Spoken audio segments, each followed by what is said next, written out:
اس کے پسینے چھوٹ جائیں گے، وہ کانپنے لگے گی، اس کی گھگی بچ جائے گی۔ اگر اس کے ساتھ اس کی کوئی جان پہچان والی عورت موجود ہو تو اس کا حوصلہ بلند ہو جائے گا، اسے کچھ کہنے کی جسارت اور ہمت ہوگی۔ اس دوسری عورت کا ساتھ ہونا اس کے لیے باعث رحمت اور باعث تقویت ہے۔ اس قسم کی ہیں مسلمانوں وہ عورتیں جن کے متعلق کہا گیا ہے انہیں عدالت میں جانا پڑے تو ان کے ساتھ ان کی جان پہچان والی ایک عورت کھڑی کر دی جائے تاکہ اس کا حوصلہ بلند ہو۔ ان تصریحات کے علاوہ یہ بات بھی قابل غور ہے کہ قرآن کریم نے دو عورتوں کے سلسلے میں یہ نہیں کہا کہ ان کی شہادت یکے بعد دیگرے لی جائے گی، نہیں، تاکہ وہ دو شہادتیں مل کر مرد کی ایک شہادت کے برابر ہو جائیں، ایسا نہیں کہا۔ یہ ہے کہ اگر ایسا ہو کہ ان میں سے گواہی دینے والی عورت کو کچھ گھبراہٹ ہو جائے، کہیں الجھاؤ ہو جائے تو اس کے ساتھ کھڑی دوسری بہن اسے یاد دلا دے۔ اس سے ظاہر ہے کہ اگر شہادت دینے والی عورت کو گھبراہٹ لاحق نہ ہو تو دوسری عورت کو دخل اندازی کا موقع نہیں ملے گا اور اس اکیلی کی شہادت کافی قرار پائے گی۔ اس سے یہ بھی واضح ہو گیا کہ ایک مرد کی جگہ دو عورتوں کی شہادت عورتوں کے ناقابل اعتماد یا ناقص العقل ہونے کی دلیل نہیں، نہ ہی اس سے مقصود یہ ہے کہ اس بنا پر مردوں کو عورتوں پر حق حکومت حاصل ہے۔ پھر یہ بھی واضح رہے کہ قرآن کریم میں عمومی گفتگو کی جاتی ہے، مستثنیات سے بحث نہیں ہوتی، جس سے یہ بھی واضح ہو گیا کہ اگر لڑکیوں کی پرورش زیورات سے نہ کی جائے جس سے وہ معاملات زندگی میں حصہ لینے کے قابل ہی نہ رہے، یوں غیر مبین گنگی بن کر رہ جائیں، بلکہ انہیں زیور تعلیم و تربیت سے آراستہ کیا جائے تو پھر وہ غیر مبین نہیں رہے گی۔ اس صورت میں دوسری عورت کے ساتھ کھڑے ہونے کی بھی ضرورت نہیں رہے گی اور صرف ایک عورت کی گواہی ایک مرد کے برابر ہوگی۔ قرآن کریم کے اس قسم کے احکام مسلمانوں بعض شرائط کے ساتھ مخصوص ہیں، جب وہ شرط باقی نہ رہے تو احکام بھی نافذ العمل نہیں رہتے، جیسے جب پانی مل جائے تو تیمم کا حکم ساقط العمل ہو جاتا ہے۔ ان تصریحات قرآنی کی روشنی میں آپ غور کریں اور مجھے بتائیں کہ زندگی کا کون سا گوشہ ایسا ہے جس میں قرآن نے عورتوں کو مردوں یا بیویوں کو خامدوں سے پست درجے رکھا ہے۔ ہمارے ہاں عورت کے متعلق جو خیالات رائج ہیں، جنہیں بدقسمتی سے اسلامی قوانین شریعت کہا جاتا ہے، وہ یہودیوں، عیسائیوں اور ہندوؤں سے مستعار لیے گئے ہیں۔ قرآن کا دامن ان سے پاک اور صاف ہے۔ لیکن ہمارے ہاں کی مذہبی پیشوائیت کا عورت سے ضد، نفرت اور تعصب کا یہ عالم ہے کہ زندگی میں تو ایک طرف اس بیچاری کی موت کے بعد بھی یہ نفرت قائم رہتی ہے۔ ان کا فیصلہ یہ ہے کہ اگر عورت کا قتل کر دیا جائے تو اس کا خون بہا مرد کے خون بہا سے نصف ہوگا۔ عورت کی جان کی قیمت بھی مرد کی جان کی قیمت سے نصف۔ جن کے تعصب کا مسلمانوں یہ عالم ہو، ان سے یہ توقع رکھنا کہ وہ عورت اور مرد کو ہمدوش تسلیم کر لیں، اب سے یہ تو صرف اسی صورت میں ممکن ہے کہ مملکت کا قانون اسلامی قرآنی ہو۔ اب ہم اس موضوع کے اس گوشے کی طرف آتے ہیں جسے ارباب شریعت پردہ کہتے ہیں۔ ہمارے ارباب شریعت کا اصرار ہے کہ عورتوں کو گھر کی چار دیواری کے اندر بند رہنا چاہیے، اگر انہیں مصیبت کے مارے کہیں گھر سے نکلنا پڑے تو وہ چلتا پھرتا خیمہ، واکنگ ٹینٹ نظر آئے۔ عورتوں کو اس حیث میں رکھنے کے لیے انہیں کسی اتھارٹی کے پیش کرنے کی بھی ضرورت نہیں، جبکہ اللہ سبحانہ نے یہود و نصارہ کے خلاف سب سے بڑا اعتراض یہ کیا تھا کہ انہوں نے اپنے علماء و مشائخ کو خدا سے بڑے ہی خدا بنا رکھا تھا۔ اب یہی صورتحال ہمارے ہاں مسلمانوں میں متواتر چلی آ رہی ہے اور سینکڑوں سالوں سے چلی آ رہی ہے، اور اس مذہبی پیشوائیت کا ہر فرمان مسلمان حکم خداوندی کی حیثیت سے قبول کرتے ہیں، جبکہ اللہ سبحانہ و تعالیٰ نے خود سورہ تحریم آیت 1 میں رسول اللہ سے فرمایا، جسے اللہ نے تمہارے لیے حلال قرار دیا ہے اسے حرام مت ٹھہراؤ۔ لیکن ہمارے احبار اور رہبان کو اس کا لسنس حاصل ہے کہ وہ خدا کے جس حلال کو چاہے حرام کر دیں، جس حرام کو چاہے حلال ٹھہرا دیں، اور اس بات میں عورت بیچاری ان کا سب سے پہلا اور بڑا ہدف ہے۔ اس کی ہر خداداد آزادی کو پابندیوں کی زنجیروں میں جکڑ دینا ان کا قابل فخر کارنامہ ہے، اور پردہ اس کی بدترین شکل ہے۔ مسلمانوں، زندگی کا کون سا شعبہ ایسا ہے جس میں حصہ لینے کے لیے اللہ سبحانہ و تعالیٰ نے عورتوں کو منع کیا ہو؟ لیکن ان حضرات نے عورتوں پر زندگی کے تمام دروازے بند کر رکھے ہیں۔ پردے سے متعلق قرآنی تعلیم کے سمجھنے سے پہلے یہ دیکھنا ضروری ہے کہ زمانہ نزول قرآن میں رسول اللہ صلی اللہ علیہ وسلم کی اولین مخاطب قوم کون تھی، اور اس قوم کی تمدنی اور معاشرتی سطح کیا تھی۔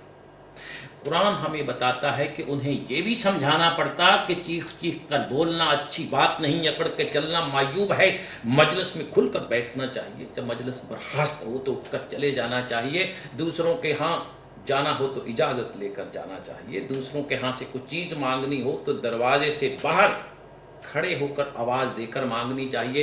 جب رسول اللہ تمہیں کھانے کے لیے دعوت دے تو ایسا نہ کرو کہ ابے ہانڈیاں چولہے پہ دھری ہوں اور تم کھانے کے لیے جا بیٹھو، نہ ہی ایسا کرو کہ کھانے کے بعد وہیں پسر کر بیٹھ جاؤ اور باتیں کرتے رہو۔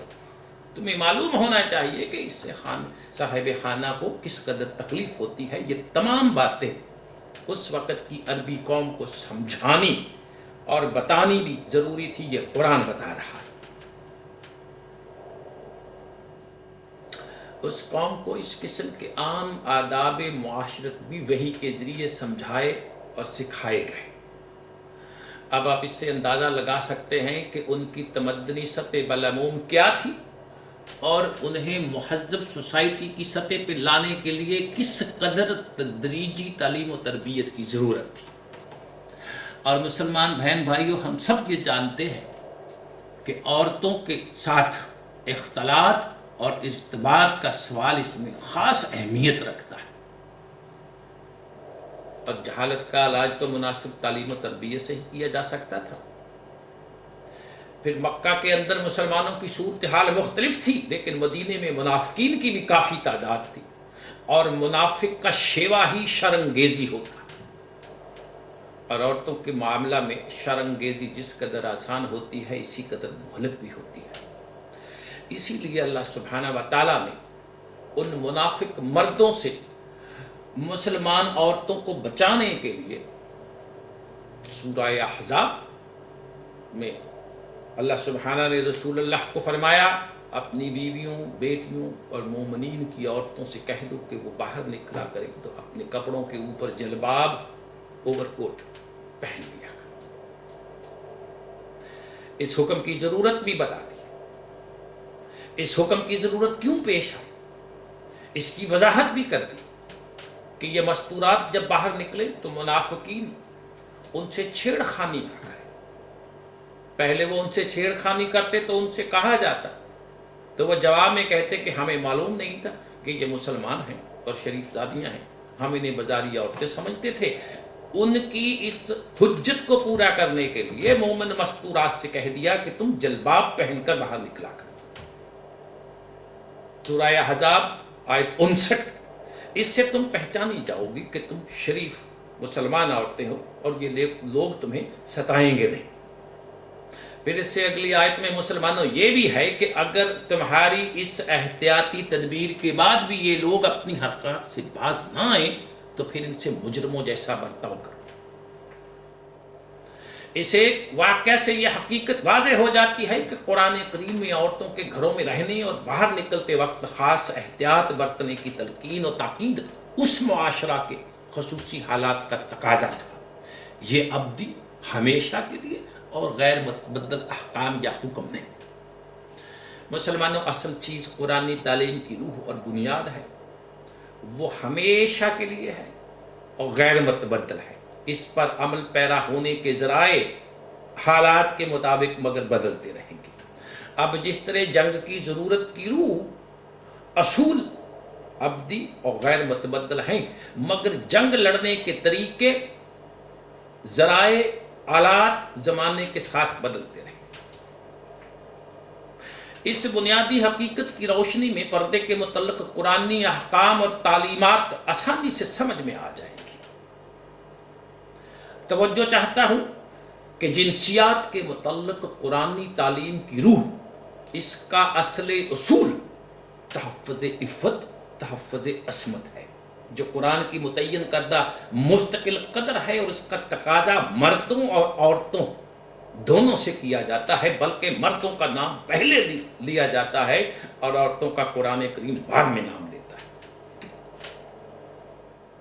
سورہ احزاب آیت 35 میں ہے، اپنی عصمت کی حفاظت کرنے والے مرد اور ایسا کرنے والی عورتیں۔ لیکن سبحان اللہ، ہمارا اسلامی معاشرہ، مروجہ اسلام یہ ہے کہ ہمارے ہاں تحفظ عصمت کا مطالبہ عورت سے کیا جاتا ہے، مرد سے نہیں کیا جاتا، حتیٰ کہ عصمت کا لفظ بھی عورتوں سے مخصوص ہو کر رہ گیا ہے۔ عصمت یا اس کے برعکس عصمت فروش عورت ہوتی ہے، مرد نہیں ہوتا۔ عورتوں کے تحفظ عصمت کے لیے تو آئے دن ہنگامے کھڑے ہوتے رہتے ہیں، لیکن مردوں سے تحفظ عصمت کے مطالبے کے لیے کوئی تحریک نہیں چلائی جاتی۔ مذہبی حلقہ کی طرف سے بھی پروپوگنڈا یہی کیا جاتا ہے کہ معاشرہ میں بد اخلاقی پھیلانے کی ذمہ داری عورتوں پر ہے، حالانکہ حقیقت یہ ہے کہ اگر مرد بدکاری کے لیے عورتوں کی طرف رجوع نہ کرے تو عورتوں کے لیے ممکن ہی نہیں کہ وہ بدکاری کی مرتکب ہوں۔ اگر کوئی عورت مردوں کے لیے بدکاری کی کشش بھی پیدا کرے، اور اگر وہ مرد مسلمان ہو، دیندار ہو، ایمان اس کے اندر جا چکا ہو، منافق نہ ہو، مستقل مزاج ہو، تو اس کشش اور دعوت کی بھی وہ بدکاری نہیں پھیلا سکتی۔ بدکاری کا عملی ارتکاب مسلمانوں مرد کی طرف سے ہوتا ہے، لیکن بجائے اس کے کہ مرد اس حقیقت کو تسلیم کرے، ہر محراب اور منبر سے یہ آواز بلند ہوتی ہے کہ بد اخلاقی عورتیں پھیلاتی ہیں۔ پھر عورتوں کو مسلمان مرد گھروں کے اندر بند کرنے کے جواز میں دلیل یہ دیتے ہیں کہ ان کے باہر نکلنے سے مردوں کا ایمان متزلزل ہو جاتا ہے۔ خدا جانتا ہے مرد نے اپنے جسم کے کس حصے کا نام ایمان رکھا ہوا ہے جو عورت کو دیکھ کر متزلزل ہو جاتا ہے۔ ہم جب بھی اس دلیل کو سنتے ہیں شرم کے مارے زمین میں گڑ جاتے ہیں کہ مردوں کا ایمان اور مسلمان مرد کا ایمان اس قدر کمزور ہوتا ہے کہ عورت کو دیکھنے سے متزلزل ہو جاتا ہے۔ ارے تف ہے ایسے ایمان پر جو اس قدر کمزور ہو